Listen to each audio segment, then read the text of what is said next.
because AI, with the launch of ChatGPT and some of these other tools, I mean, it's front and center. It is a day-to-day thing, and whether you consider it friend or foe, it's not going away. And I think every industry has a potential to apply this technology in different ways. And you're right, I don't know your industry as well, anywhere near as well as you do. But what's good is that, your agents, right, people in your business, they know their business. And, it's really fundamentally about personal productivity, but it's also can be ways to streamline and simplify how their core business workflows are working.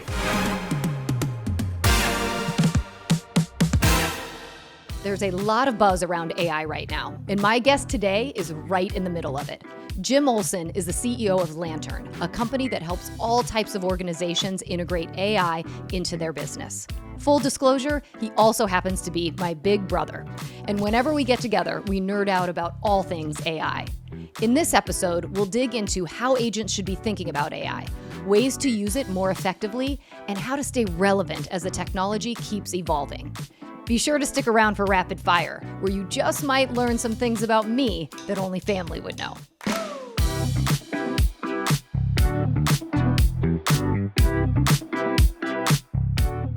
All right, I am so excited, Jim, that you are on Corr Values, my big brother. Whoever would have thought, I'm going to date us now, 25 years ago when we were sitting around the kitchen table, that I would be interviewing you today. I love it. Worst nightmare. Here we go. I love it. I feel like you're probably more nervous than I am, which is so exciting for me. I've got to be honest. This is a setup. I can feel it.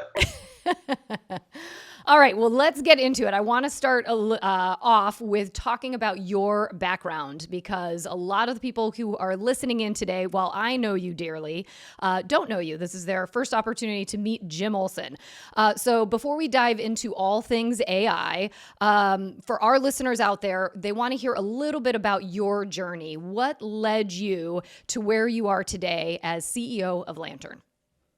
Well, first, thanks for inviting me. I'm really happy to be here, and this is a career moment, certainly being on your podcast. So let's on the journey.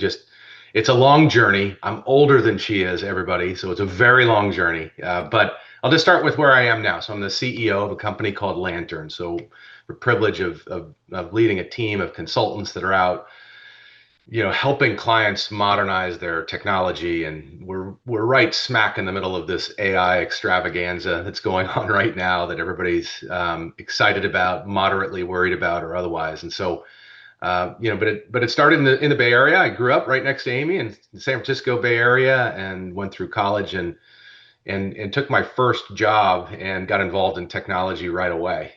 In the Bay Area in 1992, you get involved in technology right away. And then I moved to the East Coast and ended up winding through a career that got me involved in Microsoft technology and got me involved in consulting, which is this amazing kind of business model where you get to help other companies figure out how to apply technology to solve business problems. And it's an often misunderstood industry or profession, but technology consulting has really been an awesome platform for me to do what I love to do.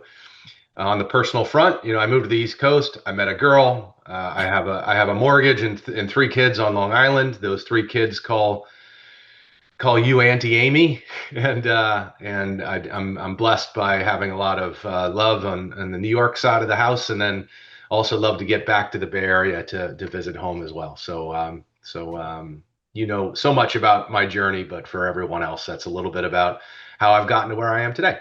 Yes, and he kept it clean, people. He kept it clean. But no, you have had an amazing journey, and I've had the opportunity to watch it, kind of almost following you because I'm a few years behind, but just seeing what you've been able to accomplish. And when I've gone out to visit you, which has been a couple times, we sort of nerd out and start having conversations about business.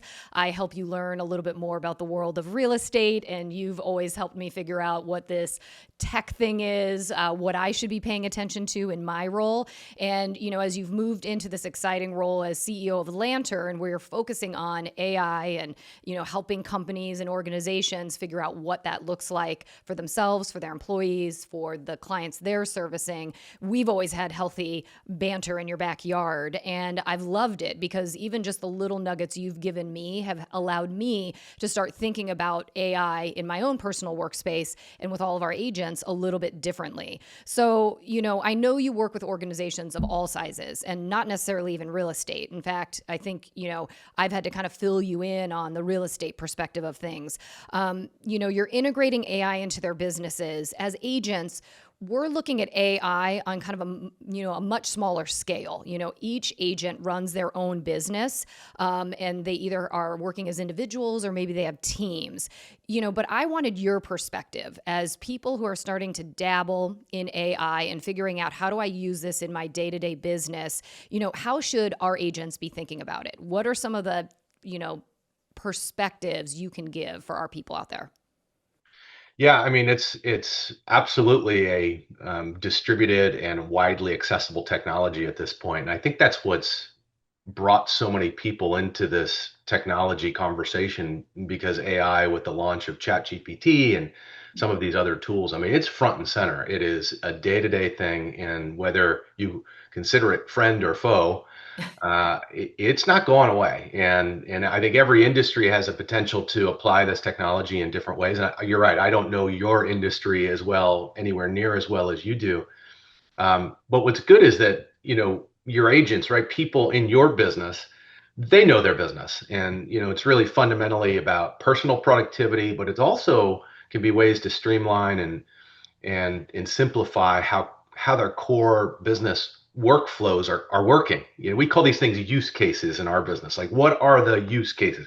How do you try to solve business problems day to day? Whether you're researching, again, I'll attempt to understand your world a little bit. Whether you're researching, features of a particular neighborhood because you've got a listing or showing coming up, or you're trying to understand what are the recent transactions in a zip code or a particular part of a community.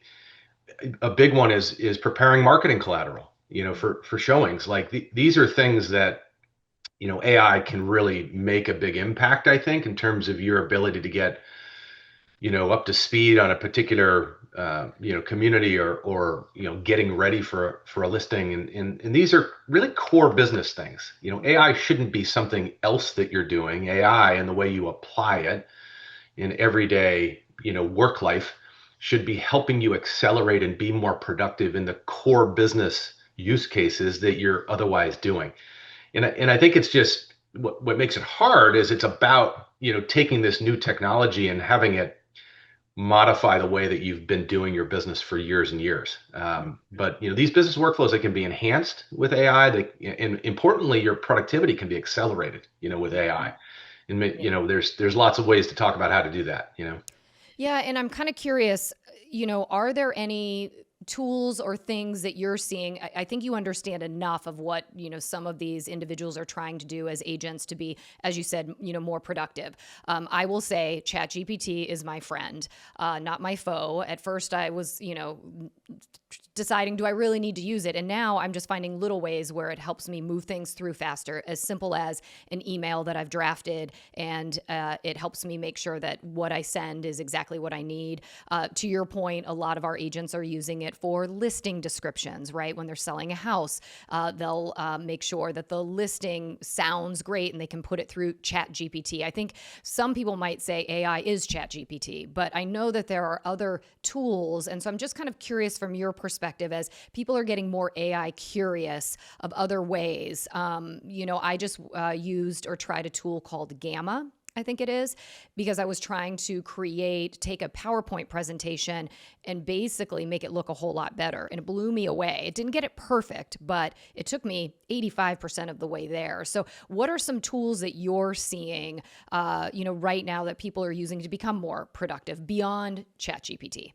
Are Yeah, there I mean, ones you're out right. there? ChatGPT is now a household name. It's something that's 3 years old, in terms of the official public launch of that particular platform, and it just really started this whole wave. And now there's all of these competitors and other, even big companies, that have embedded AI into their kind of core tools. Like, my tool of choice is Microsoft Copilot.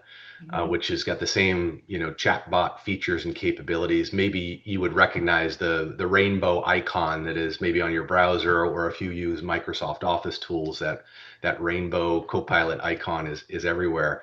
Um, and some of these experiences are free, and even when you do a search in your Google search engine, like Yeah. some of the results that are coming back are actually AI results, so people are using AI even if without even knowing they're using AI. So there are some specialty tools out there. Gamma is one. There's another one called Canva AI, which is really good at creating collateral, and so Mm. more of the creative stuff. Mhm. And my feedback for all the people I interact with is, don't be perfect at using AI before you start using AI. You've really got to. It's a craft. It's a skill set. You have to use these tools, whether it's ChatGPT, whether it's Copilot, whether it's some of these, creative tools, beginning the journey of using them and discovering what's working. And like you said, you get 85%. Let's just say that's true. Let's just say you got 85% of the way on 4-hour effort. That's Mhm. massive personal productivity savings, right? Yeah. And then the question is, what do you do with the free time? What do you do with the extra time? And that's a deeper discussion about how people need to think about applying these tools and getting the rewards of Mhm. using these tools. And also, we always say there's a carrot and a stick. There's a great incentive to use these tools because it allows you to save time doing some maybe more valuable things.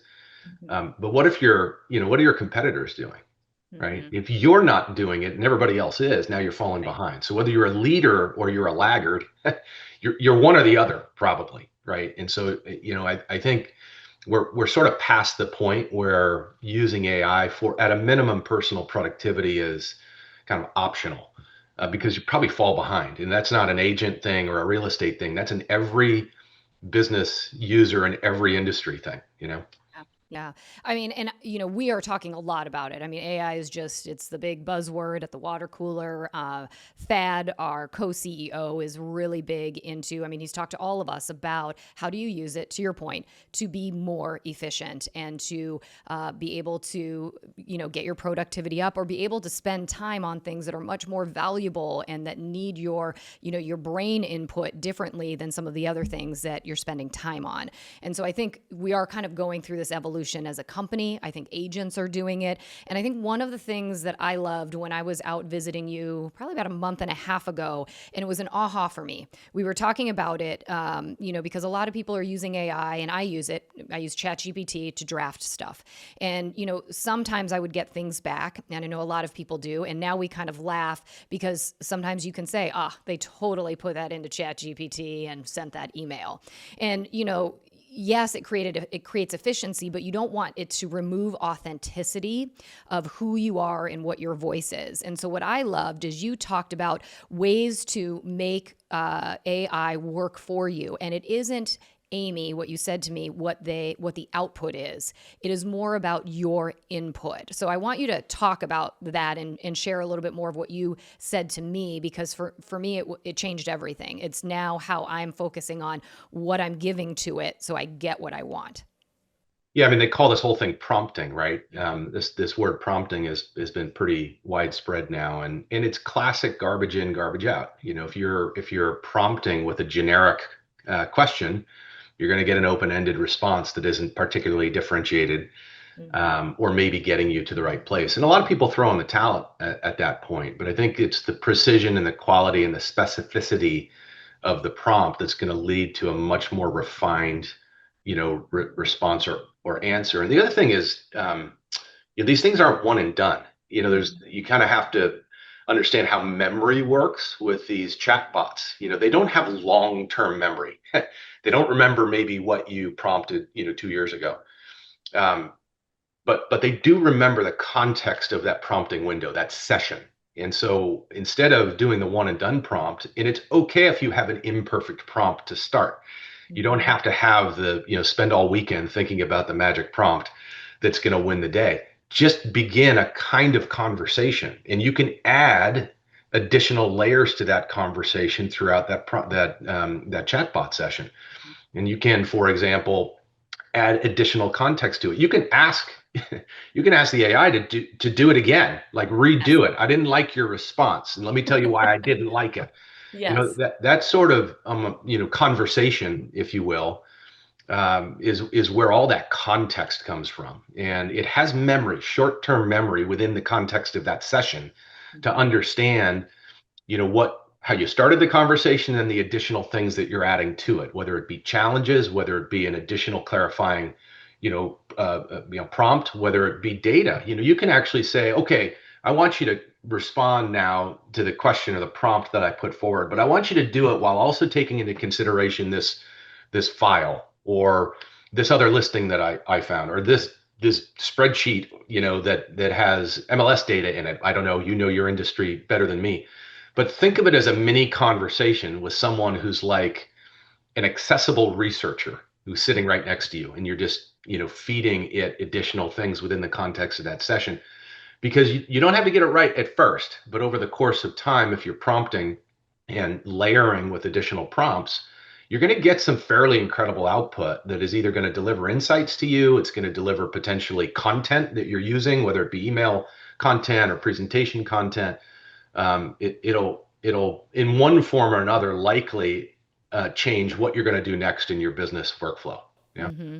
Yeah, and it's interesting because I now am doing that, right? I am now, to your point, it's like I have a conversation with AI, and I'll throw something out. And what I liked about you sharing that with me is I was doing exactly that. I was focusing on, gosh, what am I going to tell it so I get exactly what I want? And I was focusing on that very first sentence or conversation that I was putting in there. Now I just throw something in, see what it gives me back. And sometimes what it gives me back, kind of on the fly, gives me the idea of, oh, actually, I kind of want to dig a little deeper here. And so, to your point, it has really kind of become a conversation. And then the other thing is, how do people make sure that AI can really start understanding one's tone or voice? Like, I think it's starting to pick that up for me, but I'd love to know that, like, whenever I put something in and I put in some prompts, that it automatically knows that Amy's voice is upbeat, not too serious, but professional enough. Like, how do we make sure that I do that or have that set up so that it's always coming back kind of in a tone and a voice that's really like me?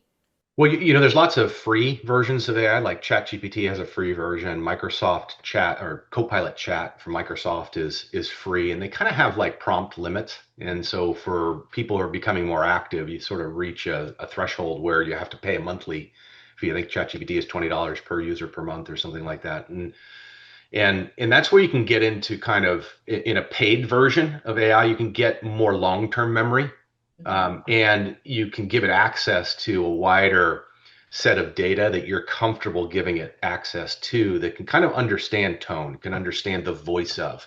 Mm-hmm. Um, I mean, personally, if I'm honest, I don't rely, even though I use AI every day and in lots of different contexts, I don't rely on AI to deliver the last 15%. I rely on it to deliver the first 85. And Yep. my voice is always my voice, and I want that final touch up to kind of be, my voice. One thing though that, as you get you'll discover, I think, in your workflows as you use this tool more and more, these tools, there are some things that you like that produced a particular output. You want to save certain prompts, right? And at Lantern, we have this thing called Prompt Buddy, Mm-hmm. and it's basically a way for not only me to remember my favorite prompts that got me to the right output, so I don't have to remember, boy, what was that thing that I said that produced that amazing wisdom. Saving some of these prompts is also possible, and it's really good in a small team setting, so Mm-hmm. that the every employee, every agent can be as armed with the best prompts as the team as a whole. So Mm-hmm. like sharing prompts about what's working when you're working in a small business operation, or when you're working as a team of agents, can be really powerful. But I think truthfully, getting AI to deliver a message out to a consumer, a buyer, a seller, with your tone, I think it's too much to ask for, actually. And I think this kind of in some ways talks about, well, where's the agent's role in terms of that last mile to the human, Yeah. But I think that 85% head starter, as far as you can get, is crucially important these days. Because Yeah. It's if you're incredibly not doing it and everybody else is, then you're probably falling behind, right? Yeah. I mean, it is incredibly impactful. And I do appreciate that because I do think we have to put the last 15% in because it is that, unique value piece of us that you don't want to lose. I also love the idea because we do have a lot of teams. And, I think for productivity and efficiency, especially for a team lead who wants to make sure their brand, their message, their tone can emulate throughout their entire group of agents that are, working with them, that's a great thing for them to do something like a prompt buddy or, kind of creating a catalog, I suppose, right, of prompts that have been used and saving them. So I think that's a great way for, like you said, a small group to be able to do that. So I kind of have a question a little bit different. I want to talk about the kind of the future of AI because, I think there is this tactical piece that, yes, we can go into chat, GPT, we can, help our workflow and be more efficient. But then there's the broader scale of what the heck is going on in the world as it relates to AI. I was looking for a new haircut. I don't know if you noticed, I chopped a few inches. And when I was looking for some inspiration photos, I pulled some up on Pinterest. And Molly, your niece, said, "Mom, those are all AI generated." And I was like, "Well, I don't know. I like the haircut." And there was an ad on TV, and she was like, "This is an AI ad." So it's like, where are we seeing AI going? And what are sort of the guardrails for AI? Because at some point, I don't want to be watching a TV show where I don't know, is it Tom Cruise or is it an AI version of Tom Cruise, right? So tell me what your thoughts are, kind of looking at the bigger picture of AI and what you're doing with big companies and looking at big vision and implementation and integration. Yeah, I think as consumers, we see a lot of this AI, both imagery and language. And what's really amazing, I think, in this most recent sort of technology innovation around AI is this idea of large language models. It basically, technology has figured out how to sound like and look like or mimic some human-like behaviors. Like the command of language is what's really mind-blowing about this last 3 years of AI. But AI actually isn't new, Mm-hmm. and AI as a technology is decades long. And so my mind goes to, it's a little bit more about evolution than revolution. Although I think what this most recent breakthrough around the language models has really kind of changed the game in ways that are more widely understood by, I'll say, the community, the world at large. So we're all getting exposed to it. But what's also true is that when you have, all of this, whether it's fake imagery or whether, you're getting a message from someone and you're not sure if it's a human or, it's an AI engine that created an email. I mean, isn't that an amazing opportunity for differentiation, Mm-hmm. Mm-hmm. right? I mean, you have to kind of think about, like, how do you differentiate? Like, what is your value proposition in whatever business, whatever industry you're in? For agents, like, how do you differentiate? Do you differentiate because you are world class? Your superpower is creating marketing collateral. Well, that may be true, but now you're competing with AI tools that are creating incredible marketing collateral. Right. And so, if on the other hand, your superpower is really all about understanding nuance on how buyers are thinking about or sellers are thinking about, a transaction, understanding maybe the little things that people have as preferences. Um, I mean, to be honest, in your business, it's a very vulnerable place for it's a very vulnerable human experience. Yes. If you're Yes. selling a home or if you're buying a home, what's involved? There's emotion, there's unforeseen circumstances, there's there's chaos from time to time. And I think it's the agent that ends up bringing sort of calm to that, experience. And it's those human skills that, as long as you're not getting locked up doing things that AI can help you do, and you get Right. more hours back, to really invest in the human part of the experience, whether that's extra tailored emails, the last 15%, whether that be spending more time, with your buyer, spending more time with your seller. Like, if you've got more time back, where are you spending it? And I think there's huge opportunity to kind of differentiate even more in a world where people are confused, and maybe it's hard to see whether the experience is a human experience or an AI experience. I mean, that's a challenge to people who are on the human side of the spectrum. If Right. anyone confused my experience with that of an AI bot, then I've got to dig a little deeper, right? But there's just huge opportunity, I think, for differentiation, and to really make sure in every industry, and certainly I think in yours, that your agents are really applying more time to understand how to create calm and to be a shepherd as people are going through this vulnerable experience of buying and selling a property. And I think it's the little human things that in the end, I think that gets deals done. I don't Yeah. I don't think it's, the people aren't remembering the collateral being world class, although it should be, right? And they're not remembering that first email interaction, although it has to get the attention. But the way deals get done is with humans understanding the values and the priorities of other humans. Yeah, yeah. Well, if something doesn't work out at Lantern, I think we've got a coaching spot for Jim Olson here at Properties Christie's. I love it because honestly, a lot of what you're saying is what we talk about, right?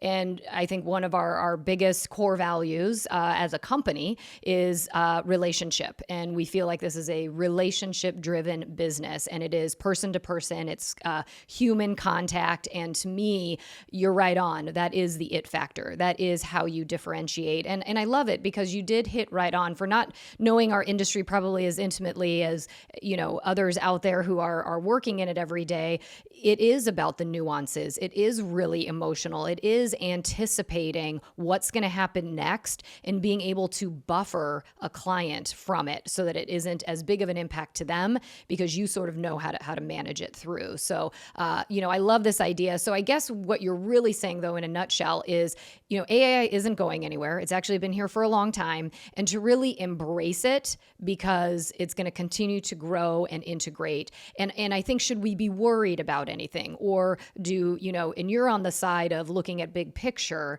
are we going to be okay? Yeah, I mean, this is a Big common brother, question. are we going to be Are we gonna okay? are we gonna make it? Are we gonna be all right? Yeah. Listen, this is a common question. Whether it's at the cocktail party or whether it's in the workplace, and they have a phrase for this in business. It's called responsible AI. Hmm. Because in reality, and this has been true for all kinds of technologies, nuclear technologies and other technologies that have kind of transformed the way mankind has even thought about what's possible, right? And so this is a new frontier, right? And I think that, like in some of those other cases, there needs to be the right governance and there needs to be the right cooperation to ensure that humans are sort of in command. There's a really good book that actually was written by a leader who's now running Microsoft's AI division. It's called The Coming Wave, and I thought it was a really honest assessment of what can happen. So if there's any readers out there that are really into the, like, what's going to happen, I think it's a really honest assessment of where we're at, where we're going, and what are the controls that would need to be in place long term to make sure that this extremely powerful technology ultimately gets contained and managed in the right way. But it's a very disseminated technology, right? And that's why your new haircut is being compared to that of an AI bot, apparently, per Molly. Yes. But so there's unknowns. I think there's been unknowns, along the way, throughout, All of history as technology. technology innovation, Mhm. continues. But the one thing that's true about AI is there's a lot of commercial intent behind it. Mhm. And what I mean is, this isn't like technology that's just in the hands of a few evil villains. It's widely distributed, and there's a lot of commercial activity woven into AI, and that creates a lot of checks and balances, actually, Mhm. because businesses are relying on AI, not just consumers, and in the way in which the the health of our economy goes along with how technology is applied. Those things being aligned actually create a sort of a check and balance system. But truthfully, there are some unknowns. One thing about technology innovation, though, is that it never stops. Mhm. And so, people for some time, it's kind of like back in the Industrial Revolution where people trying to smash all of the machines that were taking jobs away, Yeah. right? I mean, listen, technology innovation creates displacement of jobs. It's been doing it for hundreds of years. And this Mhm. is going to be no different, but it also creates new opportunities, Right. and emphasizing the last mile human connections and not the stuff that a machine could do is requiring us to think a little bit more differently about more deeply about where that line is drawn, you know. But Yeah. it's not going away. It's going to. I personally don't have, you know, huge fear and loathing about what's to come, because I have this sense that the right checks and balances are in place at the macro level, and then there'll be enough governance and other things that'll ensure we're watching this go. And it's also not an overnight thing. I know people feel like AI is about to just, you know, take over, because the last 3 years have been very much filled with new innovations, Sure. and these chatbots are popping up everywhere, and the fake imagery and all of that. I think there'll be a little bit of a plateau, and as people are trying to figure out how not to just create companies that are called AI companies and are losing lots of money, but Yeah. actually trying to figure out how to monetize this new technology, you know. Yeah. It'll be interesting. And like you said, I mean, 20 years ago, people were trying to figure out what WWW meant, maybe even longer than that. So, we've got to evolve. We've certainly got to roll with it. So it'll be interesting. But I think, like myself and a lot of agents, I think we are embracing it. And I think we appreciate it's great to hear from you and kind of from your lens and your perspective, because you're seeing it on a different spot on a daily basis. So I want to shift gears though, because you are also 2 years into being CEO of Lantern. Congratulations. I know it was an extraordinary journey for you, but we have a lot of CEOs out there. Actually, every agent is technically CEO of their own business. And we talk in a lot of our coaching and training about having the CEO mindset. So I want you to give me 2 quick tips of what you feel a CEO should be thinking about in order to be effective. And you probably are learning from your own experiences. Yeah, I mean, listen, I became a CEO late in life. You know, I had a career working for a number of amazing companies and learned a lot of things, and then more recently decided, hey, maybe this time is a good moment for me to try and, you know, launch this new business idea. And so I am learning. You know, I'm learning and applying, not CEO experience that's last or spanned decades, but I'm applying a lot of other experiences I've collected that I think have kind of prepared me, you know, to be successful in this role. Um, I think what I've learned over the last, few years is, like, don't fall in love with your first idea. You Ah. know, I think it's important to remain intellectually agile and to, you know, take on new inputs and realities. You know, any business model is going to go through some adjustments and tweaks, but if you become too wedded Mhm. to a particular, thesis or belief system that you had in a moment in time, especially it's true in every industry, but in the technology industry, you know, you're probably not going to make it. And so agility of thinking, I think, is really important, and don't fall in love with that first idea. Um, Surround yourself with great people. Mhm. I mean, it's so true. The best team wins. Mhm. And I think just continuing to find ways to add great people to your team. Those are some of the things that come to my mind. Love it. I love it. Well, this has been great. But now we get to the really fun stuff. We're heading into rapid fire. We've got 2 rounds. All right. You ready for this, Jimmy O? I am All not, right. but Too let's bad. let's let her rip. All right. So rapid fire 1 is all about AI confessions. So these are going to be your confessions as they relate to how you use AI. We know your business is all about AI, but what's something you use it for in your everyday life? Okay, so I absolutely use AI. I mean, it's my new search engine, Okay. basically. And so whether it's work or life, I mean, I'll when I forget how to make a meal in the kitchen, AI is helping me either remind me what the recipe is or teach me something new about what's possible. I use it to make sure I'm choosing the right tool for a home improvement project. Okay. Yeah, it helps me He is a validate my. DIY guy. Yeah, well, yeah, it also helps me, like, validate my choices for the fantasy football lineup. Okay, Like, there you go. it's a fairly widely used technology in the Olson household for sure. I love it. I love it. All right, what's the funniest or most unexpected thing you've ever used AI for? There's a feature on Copilot Chat called, I think it's called voice mode, and I just discovered this like 5 or 6 months ago, and I use it for when I'm in the car on long drives. But you can you can kind of ask Copilot Chat to basically come on your your AirPlay, your car stereo system, and you're able to have a conversation with it without typing anything. And it's a voice, and it's a perfectly friendly voice. It sounds like a navigation system, except it's just having that long running chat I was talking about before in voice mode. It's pretty hilarious.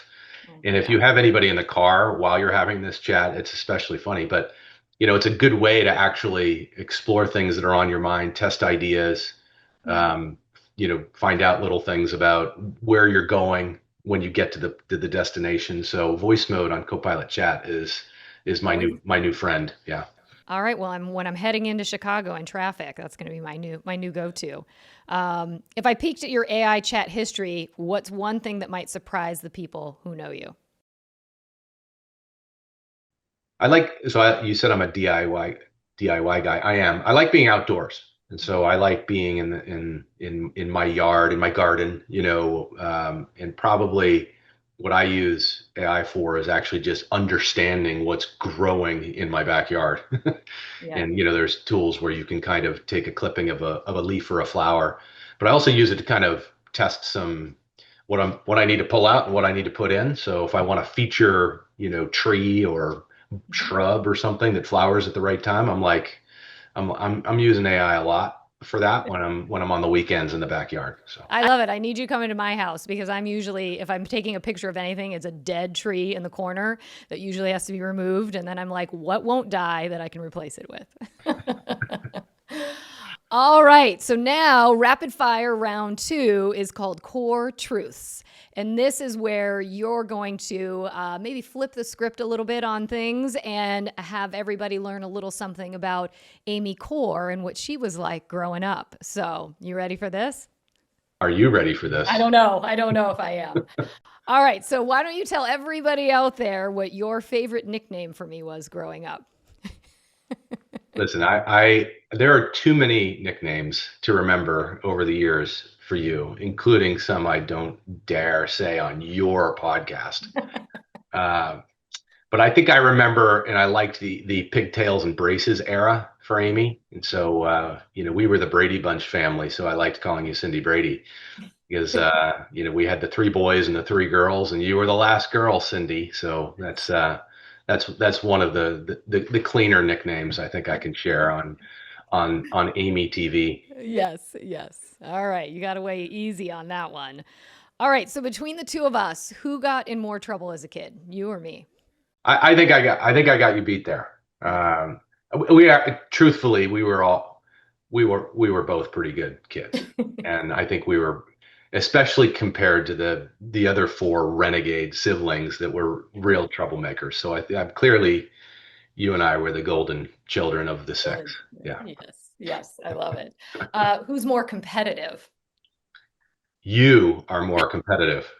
Are you sure? Yes, yeah, you were very competitive, and whether it's losing a game, playing a game, there was anger that went with your competitiveness. I still have torn ligaments in my fingers and welts on my back from some tough competition in the backyard, or when the ribbing got a little too intense. So, yes, you are the most competitive. All right. All right. So we do have a big family. You just alluded to our Brady Bunch style. How would you describe my role in the family compared to yours? You alluded to Cindy Brady, but do tell. I Well, I think my role in the family was probably at least at times peacemaker. Mhm. Why can't we all get along? Like I think your role actually as the fifth in the lineup was primarily to just not lose little brother Michael. That was your role in the family, It's which true. actually was kind of a big Hard job, to do. and it wasn't completely successful, as I recall, a few times. Yes, we had some difficult moments. We Glad did. Michael Yes. made it back to the herd. Oh gosh. Sorry, Michael. All right. This is a great question. What's something about me that would surprise our agents? Uh, Actually, I don't think that there's a lot that I could come up with. I mean, listen, the best part about you is what you see is what you get with Amy, and it's maybe one of the things that I admire about you. And the fact that you're doing this podcast, I think, is amazing, and it's brilliant, and it's a perfect fit. And we're all super proud of you. So I don't, here she is. This is Amy. What you What you see is see is what you what get. you get. So I That don't was think I got amazing. anything that you haven't either already shared or you're going to by the time this podcast unfolds. Aw, you're too nice. You're playing way too nice on this. All right. So last one. One of my go-to phrases at work is "You've got this." What's something you hear me say all the time around family? I think what I hear you say all the time around family is, "I'll call you tomorrow." With a And probably then when with a and then nice when tone. you see Amy tomorrow, Sizzle, I'm not going to call you today. I said I'd call you tomorrow. so, so I think I'll call you tomorrow is the go-to for Amy. It's always great to get her, but it'll probably be tomorrow. Oh my God. Couldn't be. You're so right. You're so right. But I mean well. I mean well. Oh my gosh. Oh, this has been so fun, Jim. I appreciate so much you coming onto the podcast, kind of taking some time being in my world. I've loved sharing you with at Properties Christie's and all of our agents out there. So thank you so much for your time. Thanks to everybody for tuning in. I hope you loved my brother Jimmy as much as I love him. Hope you learned a ton about AI, and we'll look forward to seeing you next time on Corr Values.